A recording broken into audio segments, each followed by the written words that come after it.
tubagon kung imong giingon na ang Katoliko nga pare ang nagpapatay kay Kristo. Kana siya bro, fake news na siya. Sa unang Tesalonica, Kapitulo 2, versikulo 14-15, mo na ito babasa. Gilutos kamo sa inyong mga tagilungsod, ingon na mga magtotoo dito sa Hudiya, gilutos sa mga Hudiyo, ipapatay nila ang Ginoong Hesus o ang mga propeta. Actually, ang hinungdan sa kamatayon ni Kristo kadto mga Hudiyo. Dili man ang pari na Katoliko, kaya hindi na kung pagkapari sa 7:11-12 sa Hebro, naman ko'y lain na order sa pagkapari. Levitical priesthood, mo to ang pari maghalat o mananap, mo to ang pari sa Old Testament na nagpapatay sa Ginoo.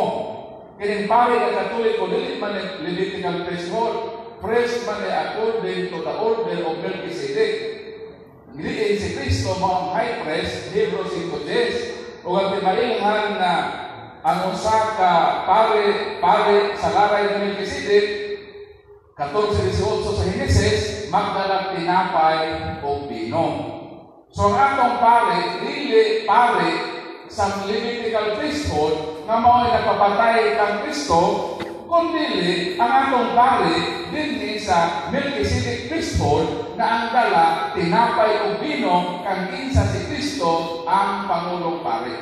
Muna ato ratong koreksyonan kini tumutumo sa laing tinuhan na basta makabasag pare ang ilang hunahuna pare na sa Katoliko. Excuse me, daghang klase na pare. So tarungan lang inyong pag-study kay ila adakihon man ang Katoliko, makabasag pare, Katoliko naman na pare ang nasa ilang hunahuna, which is wrong.